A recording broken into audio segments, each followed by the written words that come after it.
ఇక బీఆర్ఎస్ 10 ఏళ్ల పాలనలో ఒక్క గురుకుల పాఠశాలకు శంకుస్థాపన చేయలేదని మంత్రి అడ్లూరి లక్ష్మణ్ ఆరోపించారు. గురుకులాలను పరిశీలించేందుకు రావాలంటూ బీఆర్ఎస్ నేతలకు సవాల్ విసిరారు.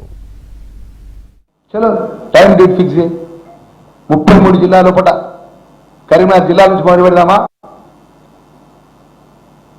సిరిసిల్ల కాన్స్టిట్యూన్స్ మొదలు పెడదామా, సిద్దిపేట కాన్స్టిట్యూన్స్ మొదలు పెడదామా, గజ్వేల్ కాన్స్టిట్యూన్స్ మొదలు పెడదామా? ఛాలెంజ్ నేను. ఒక్క గురుకుల పాఠశాల, ఒక్క గురుకుల కాలేజీ, ఎస్సీ గురుకులకు సంబంధించి బుగ్గు పోషన్ చూపెట్టు శంకుస్థాపన చేసి పూర్తి చేసిన మీకు మాది 5 వేలు చూపెట్టు. నేను రేపు పొద్దున, రేపు మధ్యాహ్నమా, రేపు రాత్రి అని సిద్ధమని చెప్తున్నాను.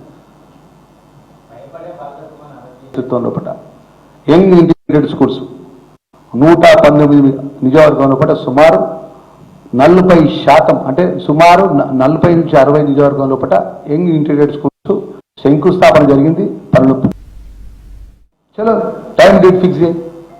33 జిల్లాల పూట కరీంనగర్ జిల్లా నుంచి మొదలు పెడదామా, సిరిసిల్ల కాన్స్టిట్యూన్స్ మొదలు పెడదామా, సిద్దిపేట కాన్స్టిట్యూన్స్ మొదలు పెడదామా, గజ్వేల్ కాన్స్టిట్యూన్స్ మొదలు పెడదామా? ఛాలెంజ్ నేను. ఒక్క గురుకుల పాఠశాల, ఒక్క గురుకుల కాలేజీ, ఎస్సీ గురుకులకు సంబంధించి బుగ్గు పోషన్ చూపెట్టు శంకుస్థాపన చేసి పూర్తి చేసిన మీకు మాది 5 వేలు చూపెట్టు. నేను రేపు పొద్దున, రేపు మధ్యాహ్నమా, రేపు రాత్రి అని సిద్ధమని చెప్తున్నాను. లోపల యంగ్ ఇంటిగ్రేటెడ్ స్కూల్స్ 119 నియోజకవర్గంలో పట్ల సుమారు 40% అంటే సుమారు 40 నుంచి 60 నియోజకవర్గంలో పట్ల యంగ్ ఇంటిగ్రేటెడ్ స్కూల్స్ శంకుస్థాపన జరిగింది. పనులు